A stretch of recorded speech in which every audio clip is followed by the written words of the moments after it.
I'm begging, begging you to put your loving hand out, baby.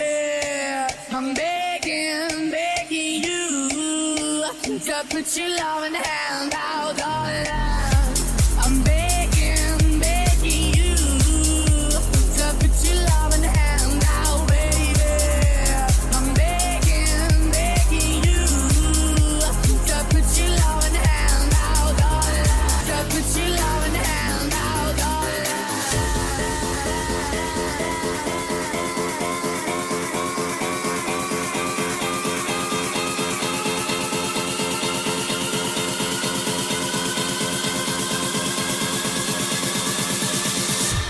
I'm begging, begging you.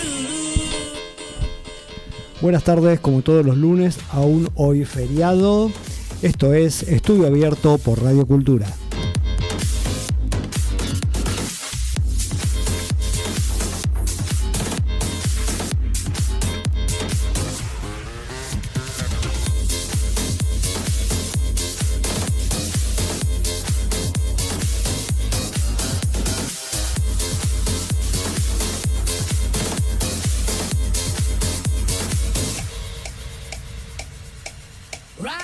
¿Qué tal? Buenas tardes, ¿cómo están?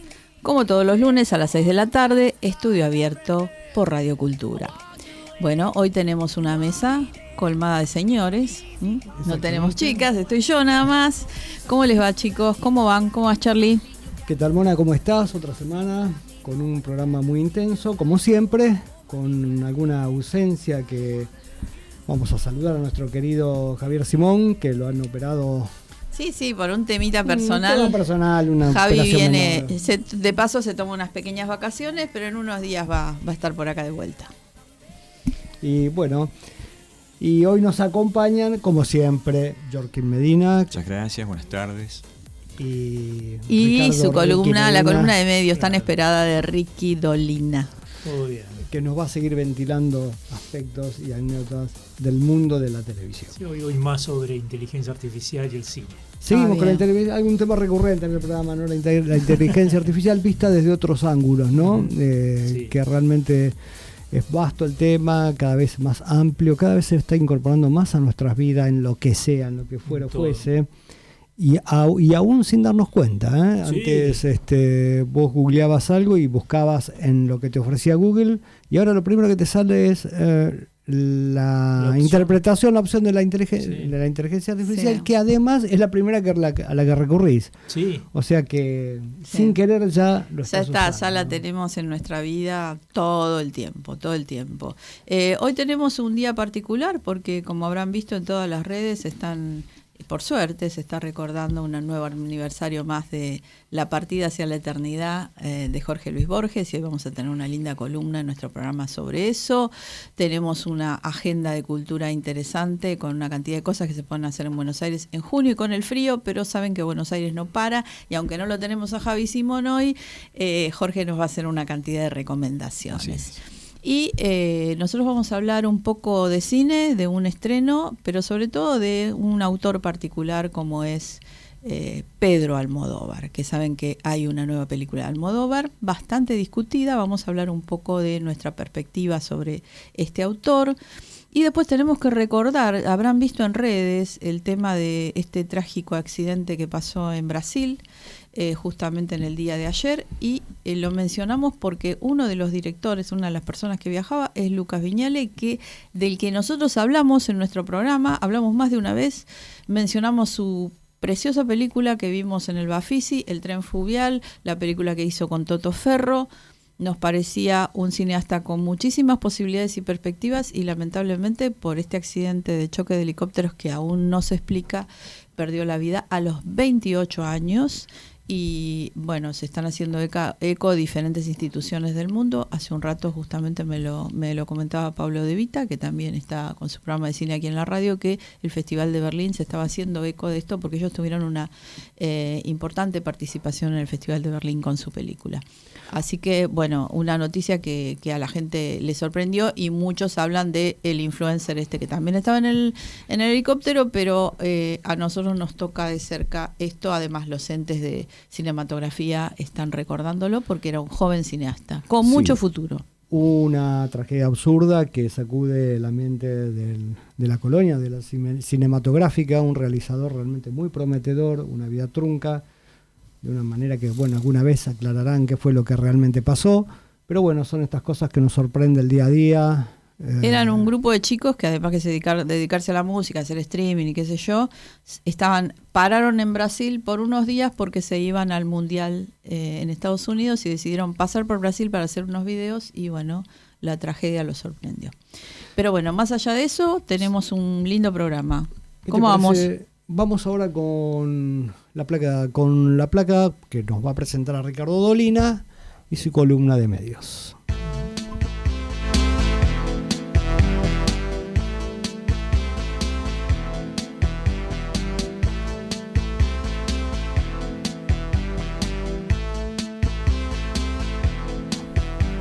¿Qué tal?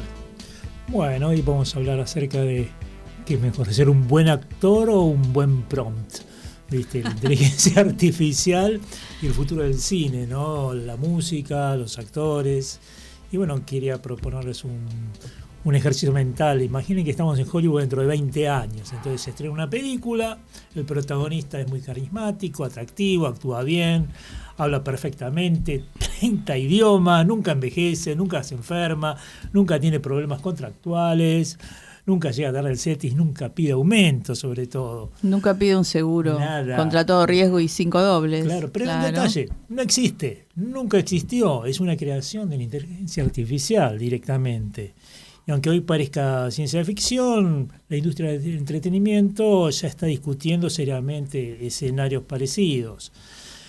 Generalmente habíamos pensado que la inteligencia artificial iba a reemplazar trabajos repetitivos, administrativos, pero sin embargo está afectando todos los rubros.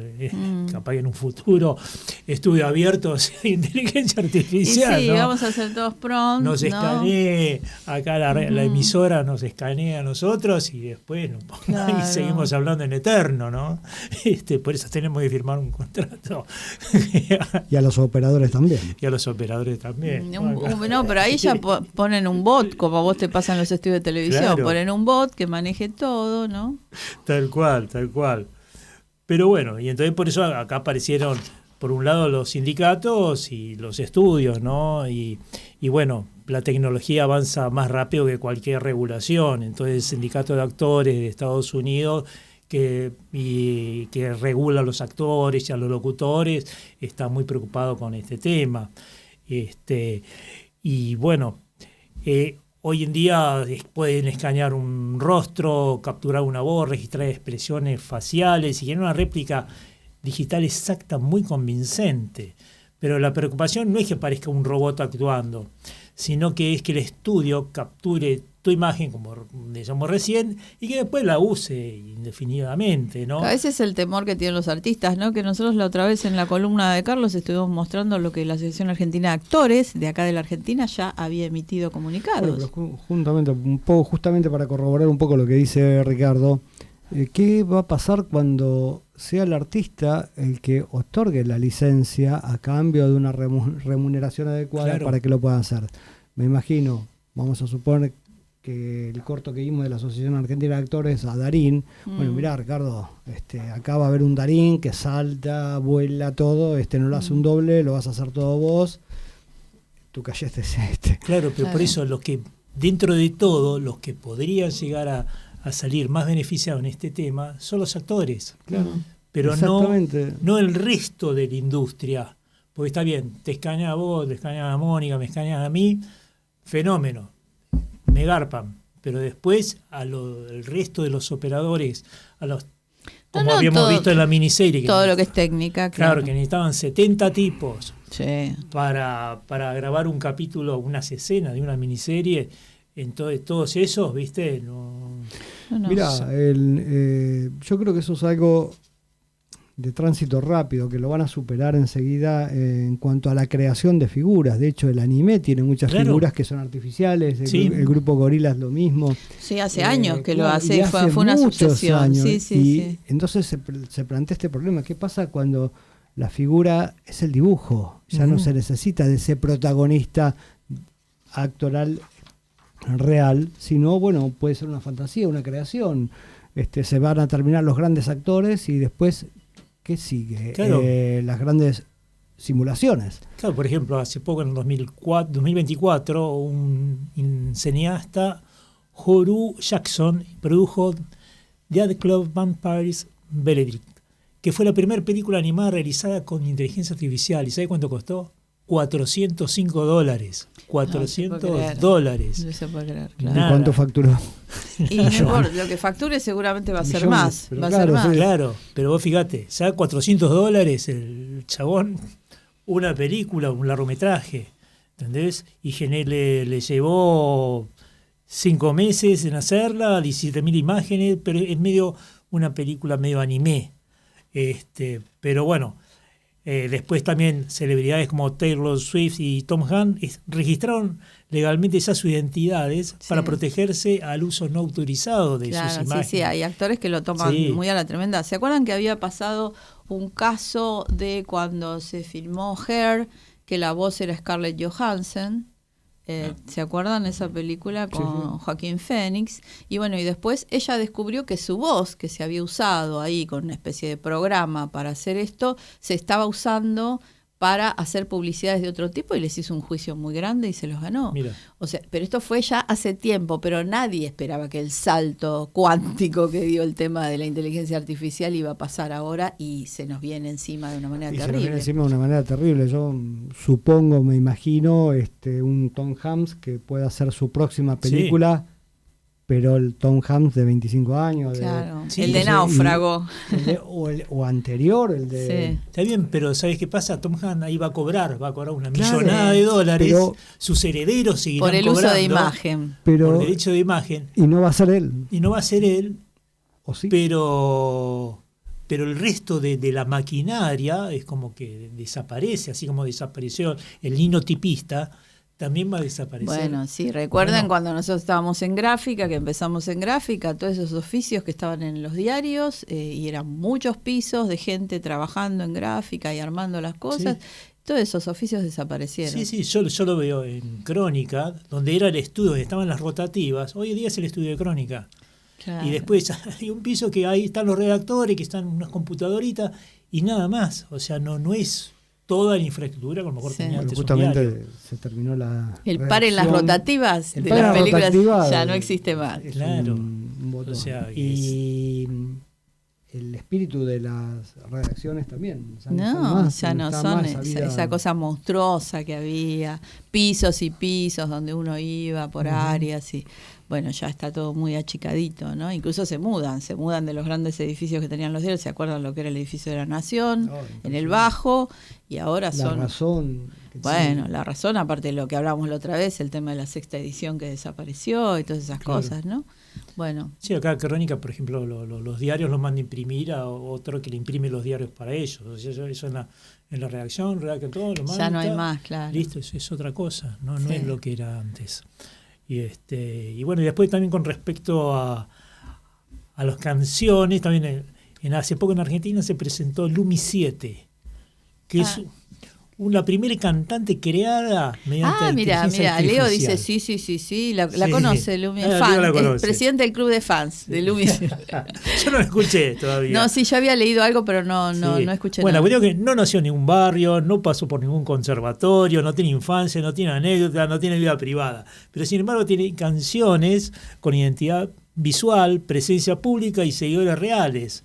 Pero entonces nos obliga a hacernos una pregunta. ¿Qué es esa- una cantante pop o algo así? ¿Qué es? ¿Es un artista, una persona, una voz, una Y historia? No pero sé. deben haber puesto todo un estilo para poder venderla, porque si no Claro. tenés delimitado el producto tampoco lo podés vender. Seguro. Sí, Entrevistas dice y todo, sí. sí, dice Leo que sí. Mira qué bien. Sí, entonces, bueno, es capaz de generar una conexión emocional con el público. Esa sería la gran pregunta, ¿no? ¿Por qué millones de personas escuchan una canción y les gusta y la emoción sigue siendo real? ¿Viste? Es un poco qué es lo que pasa con esta, ¿cómo se llama? Creación virtual, ¿no?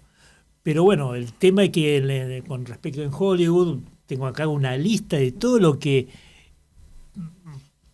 terminaría desapareciendo, ¿no? Los oficios, decís vos. No, por ejemplo, los actores secundarios, los extras, porque, acá claro. Tom Hanks sí cobra, no sé, millones de dólares por registrar, porque lo escaneen de arriba abajo y que usen las imágenes que quieran. Claro, vos decís que todos los secundarios los inventan directamente Claro, y son nadie. un extra que van a poner. Que ya lo han estado haciendo. Claro, ¿no? sí, Claro, los extras tal son cual. nadie. No son actores de teatro que de repente Sí, hacen sí. repartos, No. son secundarios. Después más tarde tengo un ejemplo para pasarles una serie que se está haciendo, Ujú. que está todo es digital, o sea, hay los actores principales, los actores secundarios, los extras, todo eso, o sea, doble de riesgo, los directores, Escúchame, productores, ¿y esa guionistas. Ricky de dónde es? De Estados Unidos. ¿De Estados Unidos la tenemos para mirarla o no? Sí, ahí, ¿sabes? Si querés, pasamos, es una serie que se llama On This Day 1776, presentada este año por Darren Aronofsky. Ah, nada menos. Sí. Es un director de cine muy conocido. Claro. Es ¿Qué? el director del Cisne Negro y La Ballena. Claro. Opa. Sí, no, por eso. Hay es un tipo video muy ahora que después que conocido. podemos ver todo un ¿Qué tráiler. ¿Qué está hecho de época? Sí, es de la época de Claro, la encima una independencia serie de de Estados época, Unidos. que es carísimo recrear Claro. una serie de época, lo que es vestuario, viste, escenografía. Acá lo hacen facilísimo, Claro, lo ahí hacen sí. perfecto. Está hecha con respecto a lo que es la independencia de Estados Unidos en 1776. Claro. Entonces recrean todo eso, recrean toda una batalla, todo, que si tenemos un videito por ahí que podemos ir ilustrando mientras tanto. Ahora lo vemos. Ahí ¿ves? está. Ahí está el Time Studios que lo presenta y recrea todos los acontecimientos de la Revolución Americana y fue desarrollado con una fuerte participación de herramientas de inteligencia artificial. Todos estos tipos no existen, ¿entendés? Son todos extras. Mirá, Fíjate que las caras son todas medio Claro. parecidas, ¿no? Sí. Con biotipos de señores Muchos- grandes. Mira, claro. el Rey George, claro, muchos espectadores. otro King. Claro, Claro. destacaron el valor experimental del proyecto, pero otros criticaron el resultado. Hablaron de movimientos extraños, expresiones poco naturales y una sensación general de artificialidad. Pero lo que es especialistas llaman uncanny valley es algo inquietante, en ese momento en que algo parece humano, pero no lo suficiente para convencernos completamente. Y acá aparece una reflexión interesante. Cuando aparecieron las primeras películas sonoras, muchos espectadores las encontraban extrañas. Sí, Cuando- les parecía un poco natural. tal Claro, cual. cuando aparecieron los primeros efectos digitales por computadores también parecían medio truchos. Pero también después llegaron las primeras cámaras digitales, los profesionales, ¿entendés? Aseguraban que nunca podrían reemplazar al cine tradicional, pero sin embargo todas estas cosas fueron evolucionando. No hay ninguna cara, acá no pagaron derecho para ninguno, No, porque no. no hay ningún actor que ni siquiera se parezca a uno Claro. conocido. Qué ¿Entendés? bárbaro. Y esta película, On This Day 1776, tal vez sea, no por casualidad artística actual, tal vez dentro de 10 años nadie recuerde la serie esta, pero sí recuerden que fue uno de los primeros intentos visibles de un director de Hollywood de experimentar seriamente con inteligencia artificial para producir contenidos audiovisuales. Y esto nos lleva a una pregunta que seguramente seguirá acompañándonos durante mucho tiempo. Cuando vemos estas producciones, ¿estamos observando una curiosidad tecnológica pasajera o no? ¿O estamos viendo los primeros pasos, una transformación que dentro de unos años podrá cambiar para siempre la forma de hacer cine y hacer televisión? Porque quizás este dato más importante no sea cómo se ve la inteligencia artificial hoy, sino que con la rapidez con lo que está mejorando, ¿no? Claro, porque uno entiende, cuando ves esas escenas grandes de campos de batalla, todo un campo nevado, vos decís, bueno, eliminan la pantalla verde, solucionan todo con inteligencia artificial, pero el tema de la actuación, o sea, los actores ya es otra cosa, ya pasamos a una dimensión muy diferente, porque media Claro. solucionan la pantalla verde, está bueno, pero todo lo demás es bastante discutible, ¿no? Mira, siempre para la industria del cine estas películas de época representaba todo un desafío. Y mucha Sí. plata, Y mucha plata. mucha inversión que no siempre volvía. Esto simplifica todo, muy a pesar de todo No, el sí. mundo que compone la industria del cine, que es un certero ataque al corazón de la industria, como Sí. diría Queen. Y claro, fíjate, pero- acá no hay iluminadores, no hay sonidistas, vestuaristas, Nada. musicizadores, Justamente. escenógrafos, transporte, combustible, el catering, que es una ponchada de guita. Claro. Lo bien que se comió en el catering. No, vos me dijiste, sí, No, tremendo, en el tremendo. catering de la miniserie se Te comió está impresionado como buen técnico una argentino, bondiolita, Ricky. no sabés qué buena bondiola que estaba en el catering ese. Claro, Fue, claro. fue lo mejor.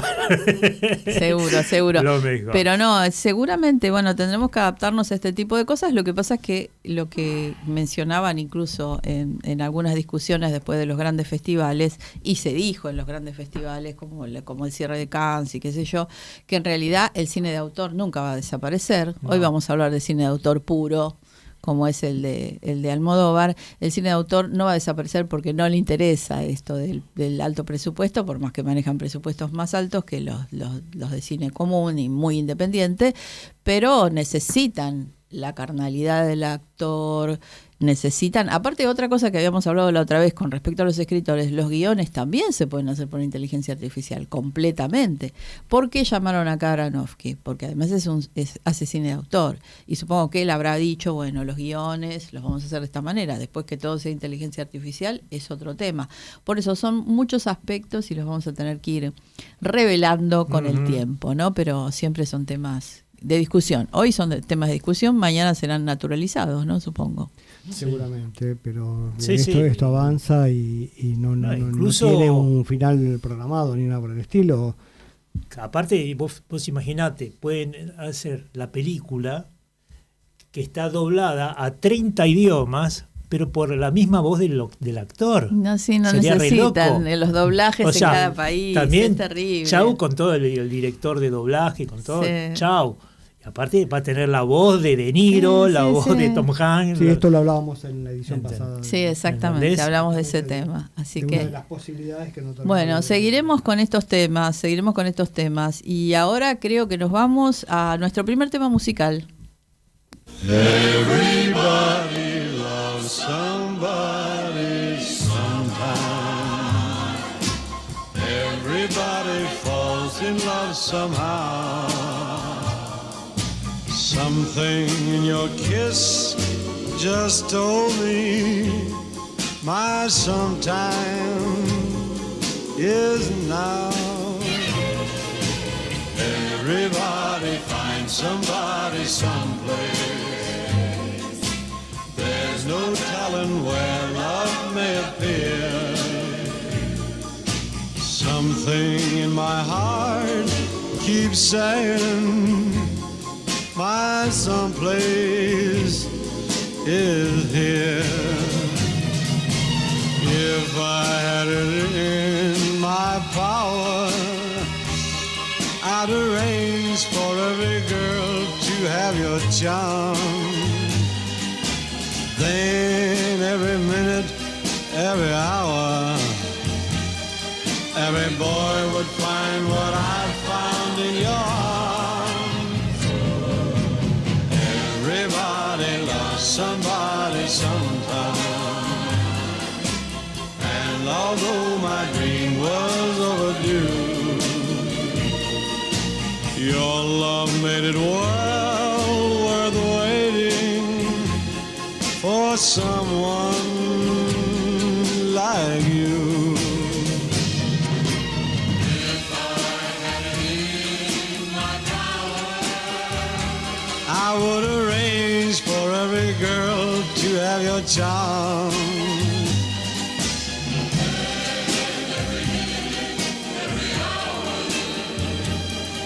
Every boy would find what I found in your arms. Everybody loves somebody sometime. And although my dream was overdue,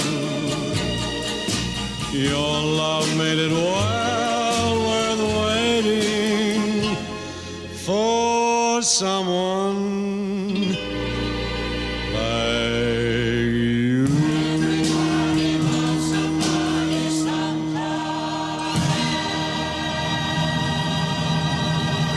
Everybody Loves Somebody, todo el mundo ama a alguien, con la voz de Dean Martin, y veíamos por ahí a Jerry Lewis en una película de George Marshall, Money from home, dinero de casa o desde casa.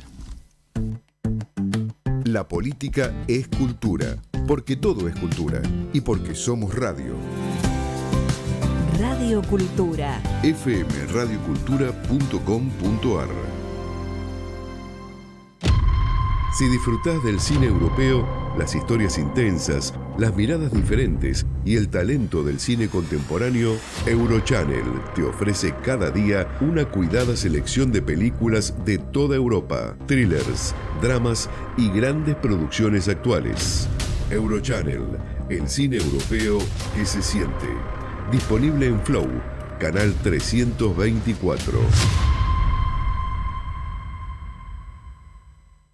Zeta Films presenta la nueva gran ópera prima del cine italiano. El pequeño Nico es enviado a pasar un verano en Sicilia en la casa de su anciana tía. Él es un chico moderno y tímido de la gran ciudad. Ella, una anciana apegada a la tradición. Entre ambos nacerá una historia de cariño y comprensión. Una sensible comedia del nuevo cine italiano. Un film de Margherita Spampinato. Gioia Mia, un verano en Sicilia. Ganadora del premio especial del jurado y del premio a la mejor actriz en el poderoso Festival Internacional de Cine de Locarno. Zeta Films presenta una cálida y simpática mirada a la aventura de crecer. Gioia Mia, un verano en Sicilia. Sensacional estreno, jueves 2 de abril, solo en cines. El Garage del Artista. Una reunión de amigos donde creamos un diálogo sobre arte, filosofía, música y todas las disciplinas, tanto nacionales como internacionales. El Garage del Artista, con Fernando Quirós, los lunes a las 19 por Radio Cultura. Sin cultura no hay país, porque todo es cultura y porque somos radio. Radio Cultura. Bueno, seguimos en Estudio Abierto y hoy tenemos, como decíamos, el recordatorio del gran Jorge Luis Borges. Charlie, ¿qué preparaste? Mirá, la semana pasada habíamos dicho que fue el Día del Periodista, el 7 de junio, y justamente ayer se cumplió el 40 aniversario del fallecimiento de Jorge Luis Borges. Y un poco para cerrar esta temática y para involucrar el recordatorio de Jorge Luis Borges, se me ocurrió hablar de Borges y el periodismo. Era divertidísimo. Sí, era divertidísimo para uno como espectador, ¿no? Creo que lamentablemente Borges se fue cuando se tenía que haber ido, ¿no? A sus 84 años, una pena no haberlo tenido mucho más tiempo, con su fina ironía, con su vasta cultura, con su visión del mundo y de la vida que acompañó el siglo prácticamente. Pero en Borges y el periodismo, como en toda su vida de ironía, tuvo acercamientos y desencuentros. Sí, totales. Básicamente porque él entendía que era algo bastante relativo. Siempre sostuvo que él lo odiaba al periodismo o a los periódicos de la época, o a ambos. En todo caso, se puede decir. Sí, alternaba según quien le preguntara, ¿no? Exactamente. Lo cierto es que a través de su vida y frondosa obra literaria, Jorge Luis Borges supo incursionar el oficio del cuarto poder. Alguna vez, pese a que él renegaba, alguna vez fue periodista. Y mucho tiempo de su vida trató de ocultarlo, de disfrazarlo o de llevarlo a su literatura bajo un disfraz. Lo que hizo como periodista también lo hizo como escritor, ¿no? Entendía que los periódicos eran objetos inútiles porque sus páginas están llenas de noticias insignificantes y que bastaba con que se publicara un periódico cada 400 o 500 años, cuando ocurrieran sucesos importantes para la humanidad, como el descubrimiento de América. Bueno, esto lo dijo en el año 30, el hombre no había llegado a la luna, pero bueno, él entendía que el periódico, habría que ver cómo eran los periódicos de época, en lo que, para que él razonase de esa manera, ¿no? Es un enigma. A Borges le gustaba borrar, ocultar pistas de sus personajes, no solo en sus cuentos, sino de su vida. Y eso fue lo que sucedió con el periodismo, como recién te decía, ¿no? Alguna vez llegó a reconocer que el verdadero comienzo de su carrera de escritor se sitúa entre los años 1933 y 34, cuando él era periodista y edita Historia Universal de la Infamia. Claro. Mucho de lo que él publica es de su formación de periodista, aunque muchas veces él en un principio realmente lo negaba, pero con el paso del tiempo lo fue aceptando. Tenemos una Borges imagen de muy un jovencito. Borges muy joven, cuando empieza a incursionar en los años 20 y 30 en la literatura y también en el periodismo, por una invitación bastante singular, ¿no?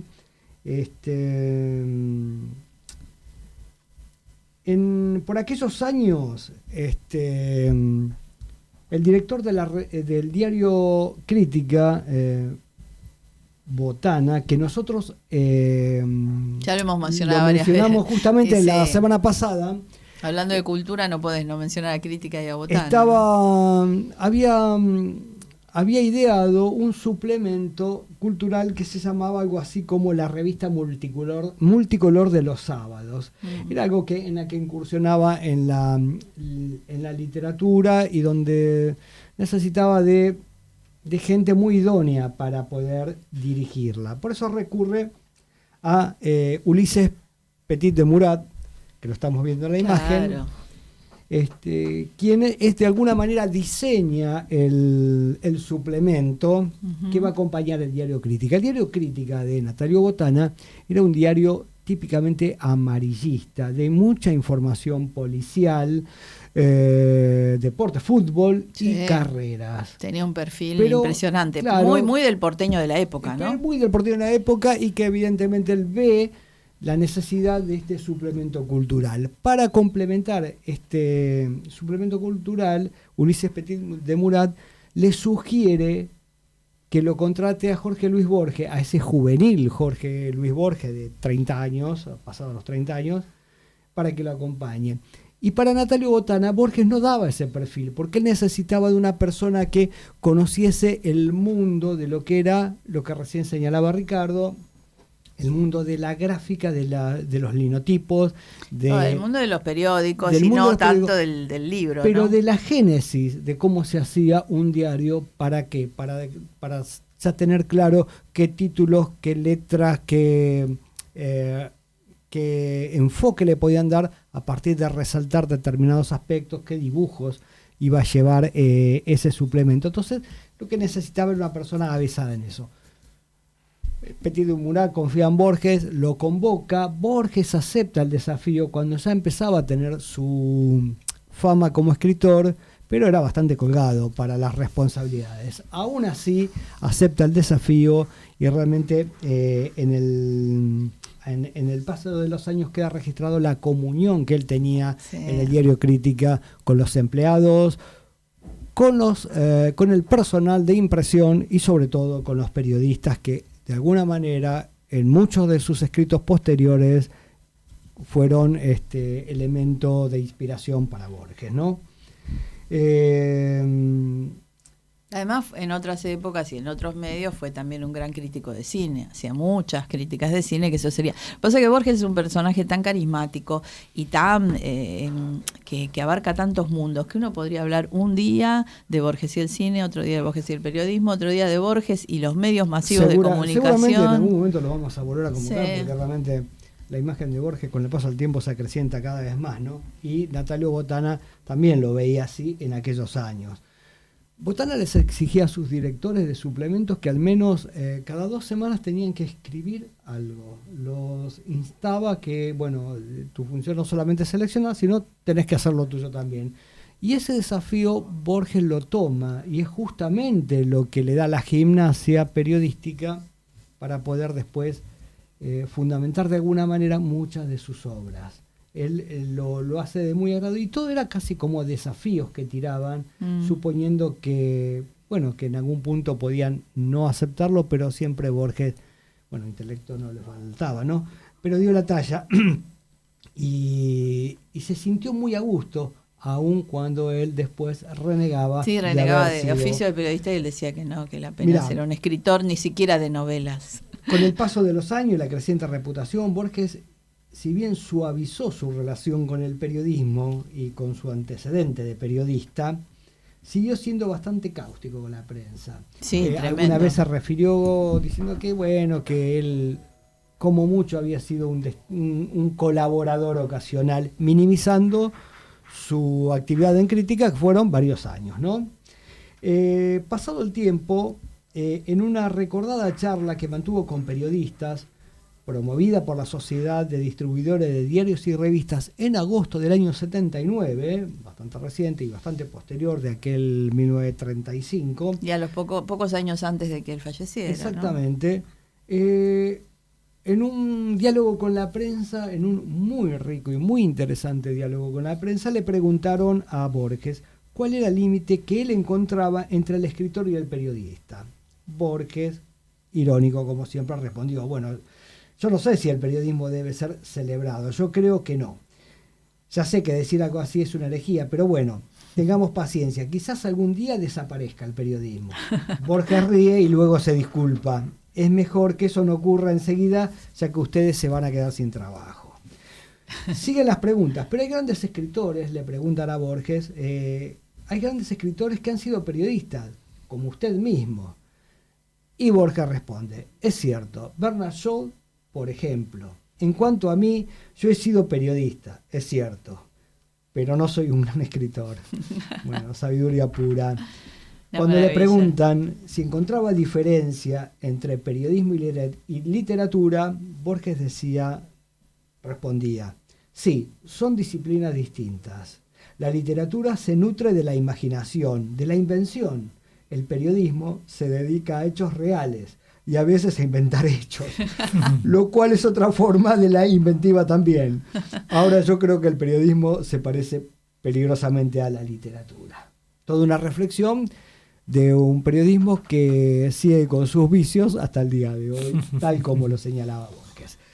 Para terminar, hay unos ciclos de homenaje a Borges, el cumplirse 40 años de su fallecimiento.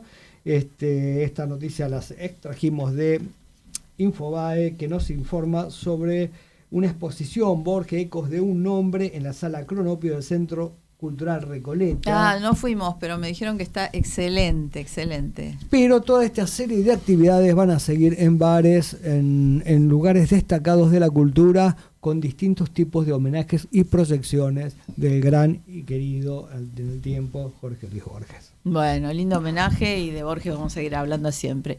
Ahora tenemos en el paso de nuestro programa la columna de Antonio Aguilera Vita desde Madrid. Les va a encantar. Una nueva crónica madrileña, y ahora les vamos a contar un par de... Me parece que entramos en la época Madrid ahora. En un ratito yo voy a hablar de Madrid también. Sí, vamos. Escapada ideal para este tórrido verano adelantado madrileño es acercarse a las instalaciones del Matadero Municipal. Reconvertido en 2006 en un gran centro de creación contemporánea, sus naves y espacios abiertos son escenario de todo tipo de actividades. Nuestro amigo Julián Carrasco, maquillador en el Centro de Danza y Teatro, nos recibe para mostrarnos sus intríngulis. La primera joya del Matadero es el Centro de Danza, en el que Israel Galván presenta hasta el 14 de junio varios espectáculos de flamenco fusión. Entre las calles de lo que fue el Matadero, caminamos hacia la otra nave estrella. La Cineteca, además de un plató de grabaciones, ofrece una intensa programación de cine-arte, con retrospectivas y la presentación de nuevos autores. Este mes, la Cineteca pone el foco en la filmografía de la directora argentina Milagros Mumenthaler. Otros espacios se extienden por la explanada del Matadero. La Casa del Lector, una particular biblioteca interactiva con un homenaje a Gloria Fuertes, las salas Intermedia y Media Lab, con exposiciones e instalaciones de vídeo, un centro de residencias para artistas y la gran Plaza Matadero para eventos al aire libre. El teatro está en la nave 10, dedicada a la difusión de artes escénicas contemporáneas y nuevas dramaturgias. Aquí vimos Ubu, una versión actualizada de María Folgueras sobre un clásico de Alfred Jarry, hasta el 21 de junio. Desde Madrid, para Estudio Abierto, Antonio Aguilera Vita. Bueno, seguimos en el estudio abierto. Mona, ¿qué es eso de la ética de la creación según Pedro Almodóvar? Según Pedro, te diría yo, más que Almodóvar. Sí. Según Pedro. La ética de la creación, porque fuimos a ver el último estreno aquí en Buenos Aires, aunque en España se había estrenado ya hace bastante tiempo, estuvo participando en Cannes también, la última película de Pedro Almodóvar, Amarga Navidad. Que si ustedes son vamos a hacerlo más cortito. Sí, sería así. Si son fans de Pedro Almodóvar, yo soy una fan de Pedro Almodóvar, de algunas épocas de Pedro, saben que algunos de los fans que lo seguimos hace años estamos algo... yo no, porque en realidad vi esta película, no la fui a ver con grandes perspectivas porque ya había hablado con otros colegas a los que no les había parecido nada espectacular. Ha habido críticas en todas partes. Ayer estábamos hablando con una colega de Madrid y me dijo, a mí me pareció regular. Pero en realidad el problema que tiene Pedro, que yo creo que es el problema de muchos directores que tienen su particular poética y su particular manera de hacer cine, es que él nos tiene muy acostumbrados al exceso, al melodrama intenso, vibrante, con mucho humor, a veces con mucho drama también, pero ahora desde hace un tiempo él está pasando ya desde lo que es la vereda del melodrama al drama. Sí, al drama... sin mediaciones, a veces muy terribles, pero para que entendamos un poco de qué trata Amarga Navidad, tenemos el tráiler.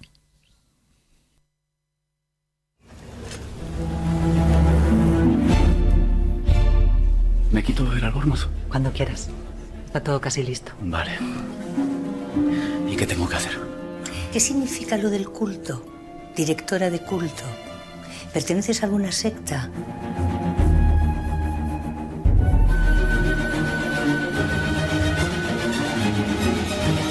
¿Le has contado a Mónica algo con lo que pueda amenazarme? ¿Yo? No. ¿Tú tienes algo que ocultar? Me dejarás. Tarde o temprano. Más bien tarde. Pero todavía necesitas seguir tragando mierda hasta que ya no puedas más. ¿Son tumbas? No. Se llaman socos.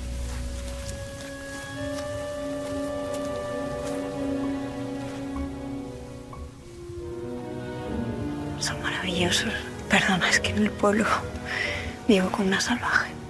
Tengo que explicarte a estas alturas que solo puedo escribir desde la libertad más absoluta. Caiga quien caiga. Tengo 20 años de tu vida aquí y tengo suficiente dinero para que te partan las piernas. No te reconozco, Mónica. Ya sé que no me conoces, pero yo a ti sí. Si hay un final, no parece que vaya a ser feliz. Olvidas que es una ficción y que soy yo la que elige el final. ¿Quién te crees que eres para salvar a nadie? La ficción no tiene ese poder.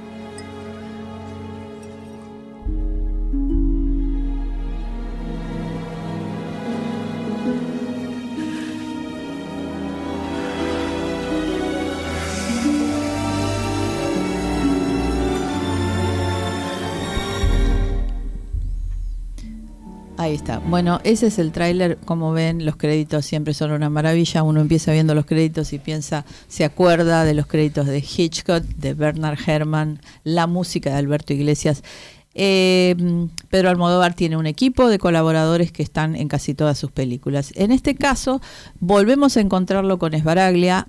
Yo creo que a los que han visto las películas de Almodóvar, esto es algo así como una segunda parte de Dolor y Gloria, o una variación de Dolor y Gloria, que fue una película de 1919. Acá vemos, del 2019, 1919 dije, del 2019. Acá vemos a los protagonistas. Está Sbaraglia, que es algo así como el alter ego, Raúl, que es un director, escritor, guionista en crisis, que no sabe de dónde sacar una nueva historia. La que está arriba es Bárbara Leni, que hace un gran trabajo haciendo la protagonista de esa ficción, porque esta es una puesta en escena en abismo, como de cajas chinas, donde una historia está dentro de la otra historia. Vemos a un escritor escribiendo, después vemos a sus personajes actuando, y todos interactúan de una manera moviéndose en varios tiempos. O sea, la estructura del relato es compleja. Hay que estar atento para entender cómo va pasando de un lado al otro. Tenemos alguna otra imagen con, estos personajes que son el de Raúl, el director, escritor, y Mónica, que es algo así como su mano derecha desde hace 20 años, tienen una escena final que realmente es un capo laboro actoral, donde discuten de una manera tremenda y donde el reclamo del tema de la ética de la creación que yo mencionaba en el nombre del comentario tiene que ver si es válido utilizar, él estaba en una especie de vacío de ideas, es válido utilizar los dramas y las vidas de los demás. Eso le reclama Mónica. ¿Cómo te atreviste? Porque usa una historia muy personal de ella y él la está volcando hasta que ella lo descubre. Pero justamente en la otra ficción en la que se ve con Bárbara Leni trabajando, ese es el afiche de Amarga Navidad, como siempre el afiche, el rojo pasión de la productora del Deseo de Almodóvar figura siempre. Y ahí a la que vemos es a la cantante Amaya, que ustedes van a decir, ¿qué hace Amaya? Que es una cantante de Navarra, muy joven, tiene un tema precioso, un tema escrito por argentinos, la canción de las simples cosas, que la inserta Almodóvar en un determinado momento de la ficción, donde se supone que los personajes van a una fiesta en la que quienes los está recibiendo es Rosy de Palma, una de las chicas Almodóvar de la época clásica, que hace una gran fiesta donde vemos cameos de un montón de gente del Madrid contemporáneo, de artistas y directores y actrices que aparecen acá, y Amaya canta esa canción prácticamente a capela. Es hermosa la versión y son esas cosas que solo pueden ocurrírsele a Almodóvar. Es una película donde nosotros nos encontramos, acá vemos que esta es el antecedente que yo les decía, Dolor y Gloria, donde también había estado Sbaraglia, y en este caso el que hacía el alter ego de Almodóvar era nuestro queridísimo Antonio Banderas. En realidad esta película también trabaja sobre el dilema del autor, cómo elige sus temas, cómo funciona, y en esta yo creo, en Amarga Navidad, lo descarnado pasa por el uso a veces, el uso, el abuso y algo así como el narcisismo que tienen algunos actores y algunos autores utilizando los dramas que tiene cerca. Muchas veces son autoficción, porque Almodóvar, tanto en la otra película como esta, habla de temas para él muy personales, por ejemplo, la muerte de la madre. Y es tan gracioso y tan cruel todo, que la misma Mónica le dice, de nuevo con lo de la muerte de tu madre, ¿no te parece que ya está? O sea, es muy tremendo. Y una de las escenas más divertidas, donde hay un poco de humor, porque en estos dramas generalmente no hay humor, la hace Carmen Machi, que se ve ahí, que es una gran actriz, cuando le pregunta en el hospital a ella, así que vos sos una directora de culto, ¿y eso qué es? ¿Perteneces a algún culto? Y en realidad le explican que es una directora de culto que ha hecho 2 películas que la crítica aclamó, pero el público jamás fue a ver. Creo que conocemos algunos casos. Lo llamativo de esto es que en uno de los reportajes de difusión le preguntaron a Almodóvar ¿qué se estaba hablando de él? Dijo, no, pensé en cuántas directoras talentosas, mujeres, que hacen grandes películas y no pueden trascender más de un pequeño círculo. Y le dijeron, entonces le mencionaron un director español, el director de Arrebato. Dijo, no, yo estaba pensando en Lucrecia Martel. Pensó, sí, él ha producido varias películas de Lucrecia Martel, la considera muy talentosa, pero él tiene claro que las películas de Lucrecia Martel son de culto y son para que las vea muy poca gente. Si a ustedes les gusta Almodóvar, vayan a verla. Está el color, está el diseño, está la pasión, están esos personajes femeninos absolutamente tremendos que pinta Almodóvar. El tema de las madres siempre, los amantes no pueden faltar en las películas de Almodóvar, el tema de la muerte, de la culpa, de la redención y la creación. Y la puesta en escena de Almodóvar es algo que a mí me fascina particularmente, y en este caso eligió filmar una gran secuencia en Lanzarote, que es la isla volcánica, y realmente es un paisaje abstracto de ensueño donde Almodóvar inserta sus personajes con sus particularidades, con el color. Justamente cuando le hablaban en un making, decía, sí, esa es la escena donde uso el rojo, el amarillo, o sea, él piensa casi como un pintor. Me parece maravillosa su puesta en escena. Yo creo que es una película para verla. Hay grandes actuaciones, no se la pierdan, está en los cines de Argentina desde hace unos días y yo creo que Pedro siempre es un director interesante. Bueno, como vos señalaste, ¿no? Una participación de Leonardo Sbaraglia consagratoria. Que ya es un chico Almodóvar. Ya es un chico Almodóvar, pero bueno, creo que también es el talento de él es indescriptible. A mí me encanta como actor, creo que es se ajusta perfectamente a esa vara que establece Almodóvar en cada una de sus producciones. Sí, en Dolor y Gloria estuvo muy bien, era el compañero de protagónico junto con Antonio Banderas, y en esta película además hay un gran elenco, pero yo creo que es interesante para ir a verla. El que no ha visto mucho el cine de Almodóvar puede pensar que este no es el Almodóvar que le pinta a todo el mundo y que todo el mundo conoce, pero yo creo que es una faceta interesante de Pedro. ¿Te parece que pasamos al segundo tema musical? ¿Cómo no? No tiene un nombre, no, es parte del diálogo. Preciosa película, y le dedicamos este tema y todo nuestro programa a mi queridísima amiga Claudia Jaichenko, que siempre nos mira desde Estados Unidos. Bueno, George, tenemos agenda, algo sí, antes de despedirnos. Voy a destacar una obra de teatro caprichosa, sería algo así porque tiene signo de exclamación, dirigida por 3 personas. La autora es Florencia Aroldi, dirigida por ella misma, Florencia Aroldi, Patricio Azor y Silvina Macri.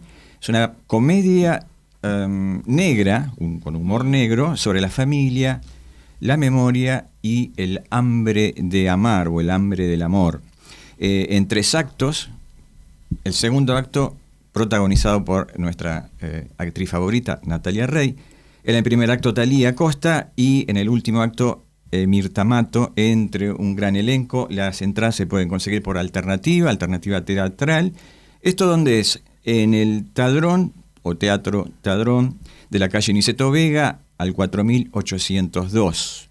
Todos los domingos a las 20 horas. Les recomiendo este domingo 21 a las 20 horas. También el domingo 21 tienen 4 funciones y la última oportunidad para ver Clorindo Testa, un documental de Mariano Ginás, un documental distinto, donde no es el clásico documental sobre Clorindo Testa, habla del arquitecto, pero también aprovecha Ginás para hablar de su familia, de su padre y de la historia argentina, muy del estilo de Mariano Ginás, de reciente polémica con los directores Con y Duprat.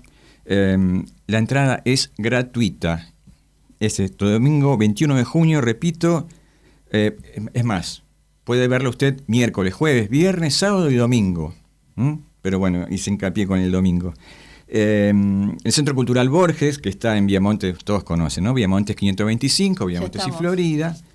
Y ya estamos. Bueno, básicamente son estas 2 recomendaciones, ¿no? Bueno, ya estamos llegando al cierre. Mona, por unas semanas no nos vas a acompañar. Les voy a mandar novedades porque nos vamos al Congreso de Granada, vamos a andar por Madrid, vamos a andar por Europa y van a llegar novedades acá.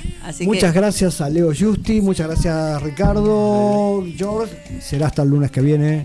Hasta la próxima. Nos vemos. Yo les mando material. I'm